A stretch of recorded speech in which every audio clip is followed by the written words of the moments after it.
दोस्तों, जंग का मैदान अब बदल चुका है।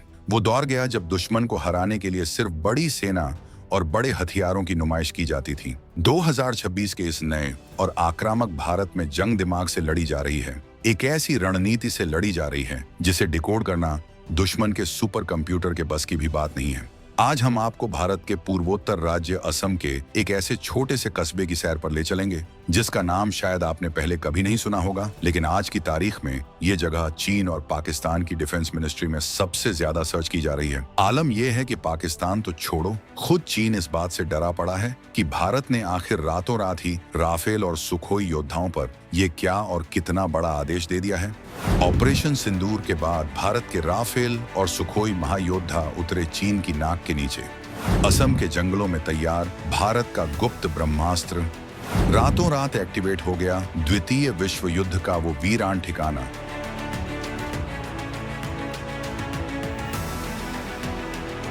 जिसने बीजिंग में बैठे रणनीतिकारों के माथे पर ला दिया है पसीना।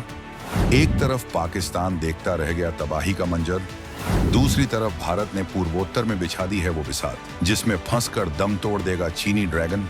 दोस्तों, एक तरफ जहां पूरी दुनिया की मीडिया भारत के बड़े एयरबेस और मिसाइल सिटीज की बातें करती है, वहीं शांति और खामोशी के बीच घने जंगलों के पास भारतीय वायुसेना ने एक ऐसा मास्टर स्ट्रोक चल दिया है जिसने मॉडर्न वॉरफेयर यानी आधुनिक युद्ध के सारे नियम ही बदल कर रख दिए हैं। ये कहानी किसी नई मिसाइल की नहीं है, ये कहानी किसी परमाणु बम की भी नहीं है, बल्कि ये कहानी जमीन के उस टुकड़े की है जिसे बरसों से भुला दिया गया था, लेकिन आज वही टुकड़ा भारत की जीत की गारंटी बन गया है। आगे बढ़ने से पहले कुछ सवाल हैं कि आखिर क्या है असम के मोरान में ऐसा खास जिसने रातों रात चीन की नींद उड़ा दी है? क्यों एक मामूली सी दिखने वाली हवाई पट्टी को भारत का गेम चेंजर कहा जा रहा है? क्या होगा अगर दुश्मन भारत के मुख्य एयरबेसों पर हमला कर दें? कैसे भारत के राफेल और सुखोई बिना किसी बड़े रनवे के भी चीन को घुटनों पर ला सकते हैं? और सबसे बड़ा सवाल, क्या भारतीय वायुसेना ने गुरिल्ला वॉर को आसमान में ले जाने की तैयारी कर ली है? इन सारे सवालों के जवाब हम आपको इस वीडियो में आगे देने वाले हैं। ये खबर आपके रोंगटे खड़े कर देगी, इसलिए वीडियो पर अंत तक बने रहिएगा और इस मास्टर स्ट्रोक पर आपके जो भी विचार हों कमेंट में लिखकर जरूर बताइएगा।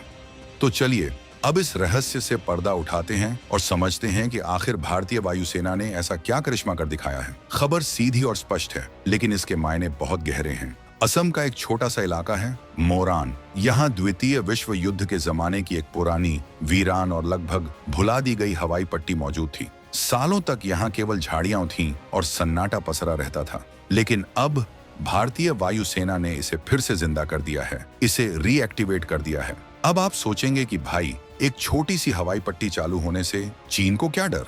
यही तो वो गलती है जो चीन भी कर रहा था। सामरिक विशेषज्ञ ब्रह्मचलानी और डिफेंस एक्सपर्ट्स का मानना है कि ये सिर्फ एक रनवे नहीं बल्कि भारत की डिस्पर्स्ड ऑपरेशन रणनीति का सबसे बड़ा सबूत है। सरल भाषा में समझिए, चीन की रणनीति हमेशा से ये रही है कि अगर भारत के साथ युद्ध हुआ तो वो सबसे पहले अपनी लंबी दूरी की मिसाइलों से भारत के बड़े एयरबेस जैसे तेजपुर या छाबुआ को निशाना बनाएगा। उसका मानना है कि अगर रनवे टूट गया तो भारत के राफेल और सुखोई जमीन पर ही बेकार लोहे के ढेर बन जाएंगे। लेकिन भारत ने चीन की इसी सोच को मात दे दी है।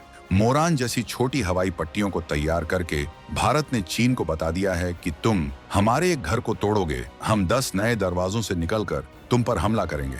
इसे कहते हैं अपनी ताकत को बिखेर देना, ताकि दुश्मन एक जगह हमला करके हमें हरा ना सके। ये एक ऐसा चक्रव्यूह है जिसमें घुसना तो आसान है, लेकिन जिंदा वापस निकलना नामुमकिन। अब जरा इस रणनीति की बारीकियों को समझिए, क्योंकि असली खेल तो यही है। एक फाइटर जेट को उड़ने के लिए और लैंड करने के लिए एक लंबी और पक्की सड़क चाहिए होती है। आमतौर पर बड़े एयरबेस पर यह सुविधा होती है, लेकिन युद्ध के हालात में जब आसमान से बम बरस रहे होते हैं, तब ये बड़े एयरबेस सबसे आसान शिकार होते हैं। ऐसे में मोरान जैसी एडवांस लैंडिंग ग्राउंड्स ALG किसी संजीवनी से कम नहीं होती। भारतीय वायुसेना ने पिछले कुछ सालों में अपनी क्षमता को इतना बढ़ा लिया है कि अब हमारे राफेल और सुखोई 30 MKI जैसे भारी भरकम विमान भी इन छोटी और तंग पट्टियों से ऑपरेट कर सकते हैं। मोरान की लोकेशन इतनी सटीक है कि यहाँ से उड़ान भरते ही भारतीय फाइटर जेट्स मिनटों के अंदर चीन की सीमा पर पहुंच सकते हैं।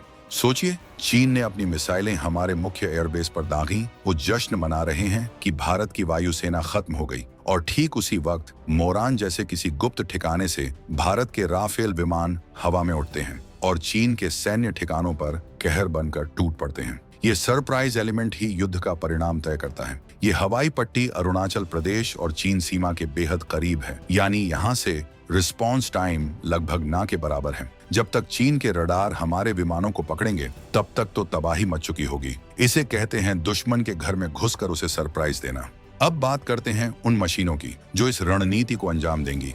मोरान जैसी एयर स्ट्रिप का महत्व तब तक नहीं है जब तक आपके पास वहां से उड़ान भरने वाले दमदार घोड़े न हों। और भारत के पास इस वक्त दुनिया के सबसे खतरनाक एरियल प्रीडेटर्स यानी हवाई शिकारी मौजूद हैं। सबसे पहले नाम आता है राफेल का। ये विमान सिर्फ एक फाइटर जेट नहीं बल्कि एक उड़ता हुआ कंप्यूटर है। इसकी शॉर्ट टेक ऑफ क्षमता इसे दुनिया में सबसे खास बनाती है।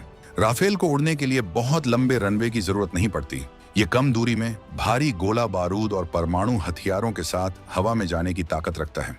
इसके अलावा भारत का अपना तेजस मार्क 1A ये विमान इतना हल्का और फुर्तीला है कि इसे मोरान जैसी छोटी जगहों से ऑपरेट करना बच्चों का खेल है। और भूलिए मत हमारे सुखोई 30 MKI को, जिसे अब सुपर सुखोई में अपग्रेड किया जा रहा है। ये विमान भारी होने के बावजूद अपने शक्तिशाली इंजनों की बदौलत मुश्किल से मुश्किल हालातों में लैंड और टेक ऑफ कर सकता है।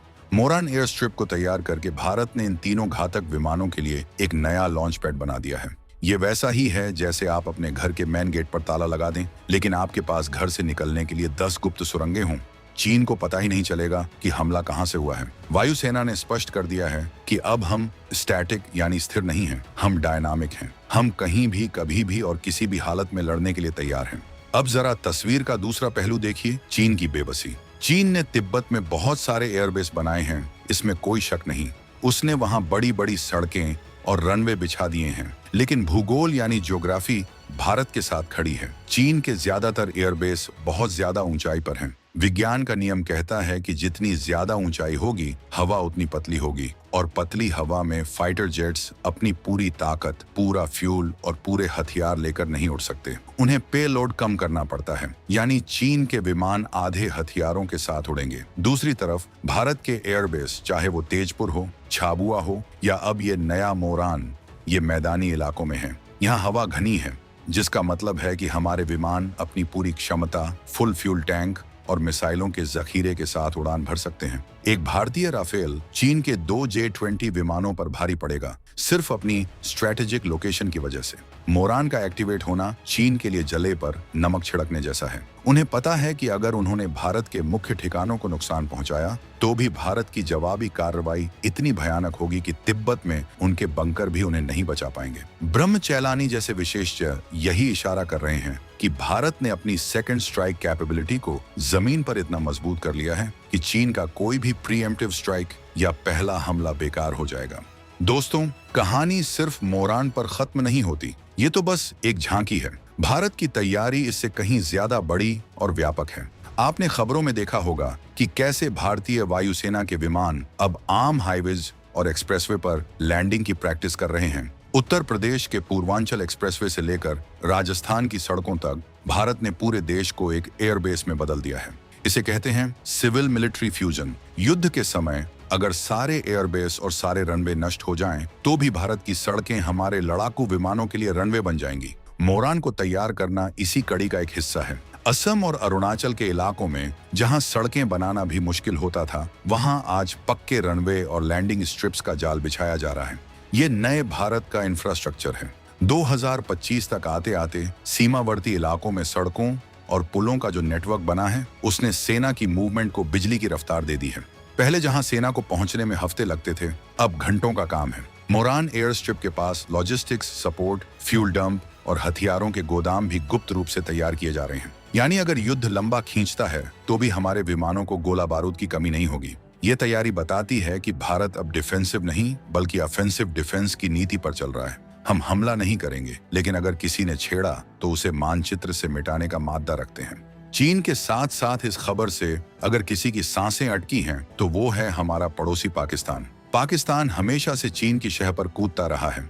उसे लगता था कि चीन पूर्वोत्तर में भारत को दबा लेगा और वो कश्मीर में अपनी चालें चलेगा। लेकिन मोरान में भारत की इस नई तैयारी ने इस्लामाबाद में भी सन्नाटा फैला दिया है। उन्हें समझ आ गया है कि भारत अब एक साथ टू फ्रंट वॉर के लिए पूरी तरह तैयार है। मोरान जैसे छोटे ठिकानों से उड़ान भरने वाले विमान न केवल चीन को रोकेंगे, बल्कि जरूरत पड़ने पर पश्चिम की तरफ मुड़कर पाकिस्तान के किसी भी दुस्साहस का जवाब देने में सक्षम है। ये एक मनोवैज्ञानिक युद्ध भी है। बिना एक गोली चलाए भारत ने अपने दुश्मनों को यह संदेश दे दिया है कि हमारी तैयारी तुम्हारी सोच से कहीं आगे है। हम वो मोहरे चल रहे हैं जो तुम्हें दिखाई नहीं दे रहे। जिनपिंग जो अपनी सेना को आधुनिक बनाने का दावा करते हैं, उनके लिए भारत का ये जुगाड़ और लो कॉस्ट हाई इम्पैक्ट वाला मॉडल एक सिरदर्द बन गया है। अरबों डॉलर खर्च करके बनाए गए बड़े चीनी एयरबेस भारत की इन छोटी, छिपी हुई और घातक हवाई पट्टियों के सामने बेबस नजर आ रहे हैं। ये भारत की इंजीनियरिंग और रणनीतिक कौशल का बेहतरीन नमूना है।